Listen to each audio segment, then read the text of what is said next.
Chapter 8 On the Hunt. This is by Sam Landstrom, which I like now the other guy is gone. But I think I prefer his style, so I am quite happy that only he is doing this chapter. Life is 6, favor is 8, which is good. Morale is 0. I don't know why my morale goes down to 0 at the end of every chapter, but sure. I think we escaped Thog and his minions. I think we literally escaped Thog because he kind of got summoned or something.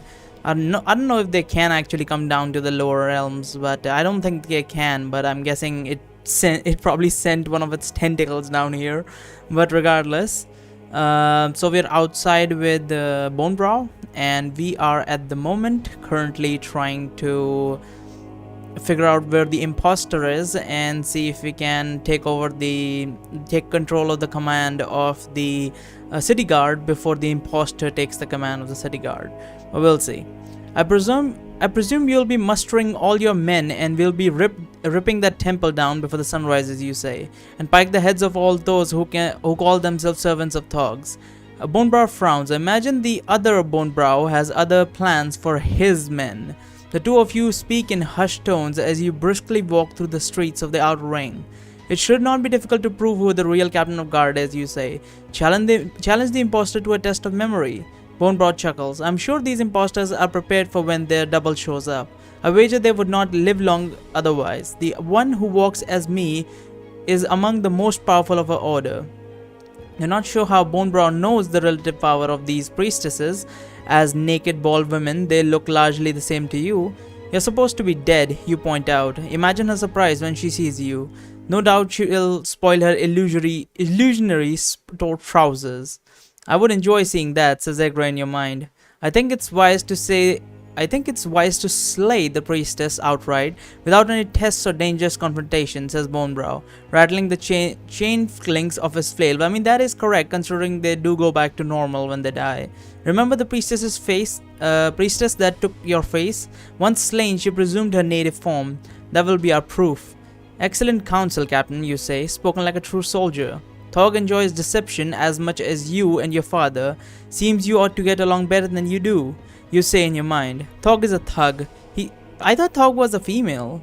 Thog is a thug, and he stinks, says Egra. Gods know why anyone worships him. Gods know, ask your father then, you say. Where are we going? Because gods know is something that mortals say. That's funny. Where are we going? You ask out loud. Out of this district, grunts Bonebrow. It's not safe here, not even in the daylight.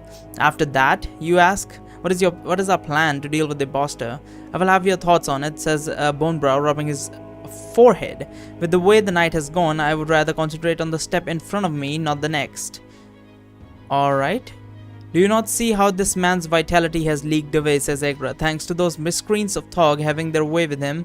No doubt. It's up to you and me to form a plan. Right, he must be tired as fuck. That's what they mean by man's vitality.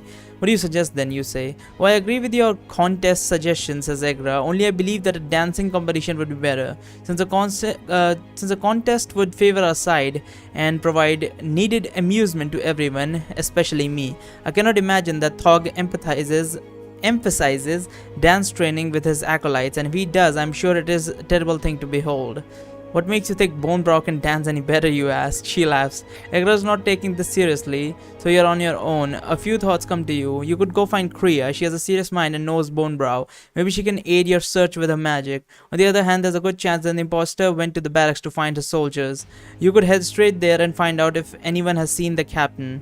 You have good reason to be there since you have owed money for the rat bounties. Finally, you could start by going to one of the various guard towers around the city and have the real Bonebrow muster some men. Having a few swords on your side could help. I'm not very keen on scouting out the barracks. I am keen on suggest you muster troops. I would like some troops. That would be good. But I feel like the imposter in the couple of hours must have set something up. It's been, I think, 6-7 hours since we went into that temple. So still, I mean, it might be longer actually. I don't remember. I think I'm gonna go find Kriya because her magic might be able to dispel the illusion or something. I don't know. some manner of help. And considering normally I would not go to Korea, but Korea also needs money, and the only way she's getting said money is through the real Bone Brow. Henceforth, it would be optimal for her to help me. Go find Korea. I say we go find Korea. Her magic may aid us, you say, and I know where she sleeps tonight. No dance contest, Egra says. You ignore her. The witch, says Bone Brow, crinkling his brow. What makes you trust her? I do not entirely, you say, but we've been through battles together. Also, perhaps it's best we fight magic with magic. She might have a few things about. She might know a few things about what we face. She sleeps at the Leering Virgin Inn. No doubt you have a few soldiers there.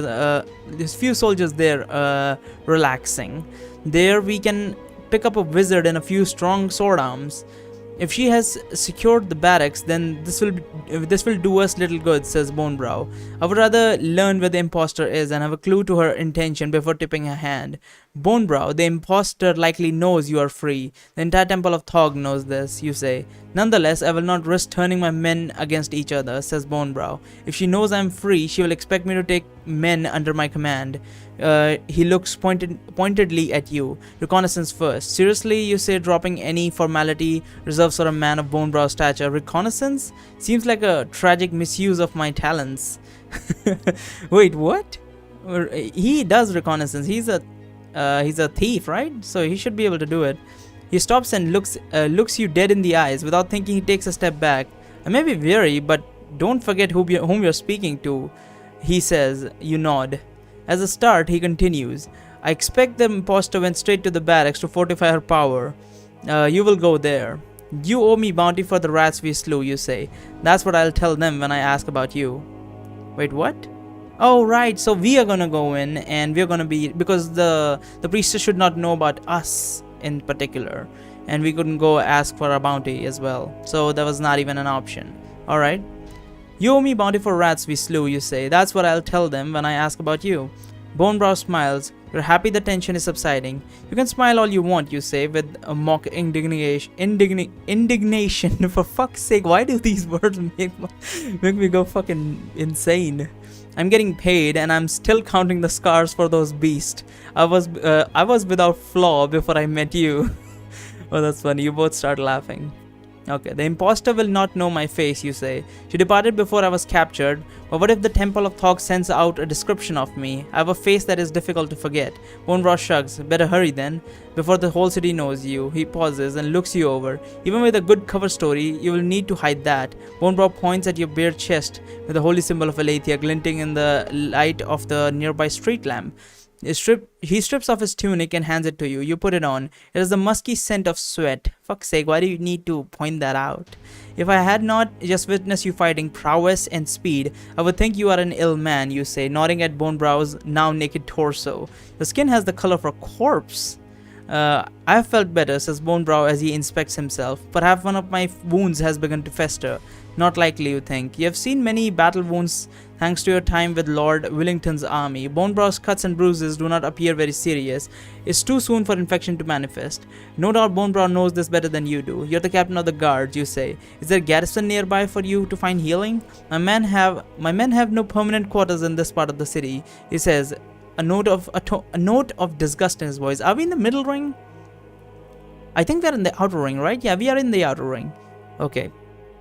Well, we ought to be able to find a patrol, then, you say. Our men rarely patrol here, says Bone Brow, and if there were a patrol around, I would know about it. The gang station young lookouts on street corners. When men are near, the streets echo with whistles of children. With no rule of law, we had best hurry out of this place, you say.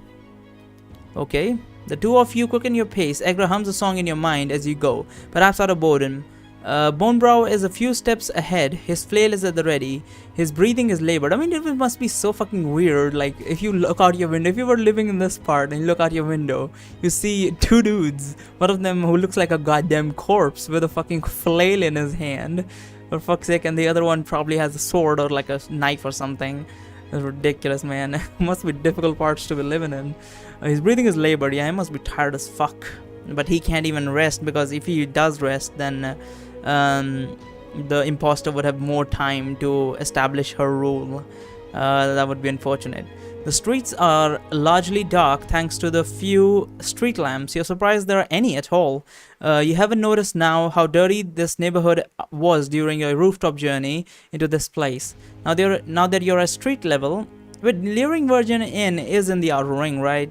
Yeah, we are in the outer ring, and the Leering Virgin Inn should be in the outer ring as well. The streets are largely dark thanks to the few street lamps. There are street lamps here? Why do they have street lamps? The only two places I've seen street lamps would be like IRL. In real life there's street lamps all over the place, but they use electricity. And what sort of street lamps are we talking about? There's only two possible ways for street lamps to exist in this world. And the first way would be the most likely one, which would be a candle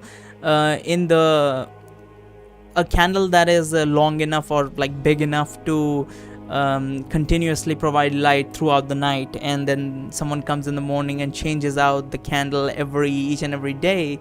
Or it could be a mana stone, but as far as I know, mana stones don't exist in this world, because I definitely remember an anime or some manga or something in which they have street lamps powered by mana stones.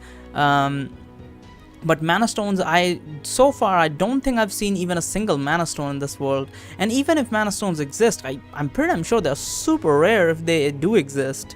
And in which case, I highly doubt they were using those for street lamps. So I'm guessing it's just big candles or like lamps. Yeah, lamps. Lamps would be much, I think, better than candles. I think they must be just like huge poles where they hang like lanterns. Like big lanterns, and they just tie it to the pole so it provides light in the surrounding area. Man, that must be fucking scary to walk down. I mean, a dark street is scary enough, like a fucking street that's lit with a fucking lantern light, that must be creepy as shit. But regardless, let's see what we have. Okay, yeah, we already read all this. The windows are all shuttered, even those far above. The narrow alleys are deserted, but when you emerge... Isn't this morning time? Yeah, I think it's morning time. Then what the fuck is with the darkness? The narrow alleys are deserted, but when you emerge into the larger street, you notice it's slightly cleaner. There are some people wandering about. A makeshift booth blocks half the street ahead. A man with a shaved head, wearing the frock of a monk, is tending bar behind a crude counter selling shots of red liquid in tiny glasses. The stand is under the only street lamp in sight. Men loiter nearby. A shot and a ride for 2 silver. Shot and a ride? He says, pointing first at one of the glasses on the counter in front of him, then behind his shoulder towards an open doorway. A woman's bare leg is dangling out the doorway like a fishing lure. The bartender's eyes go from Bonebrow's flail to your face. There is a tension in his smile, although he hides it well. Ask how much just for the ride. Maybe tomorrow when I have coin. Yeah, I'm completely out of coin. Shake your head and hurry on.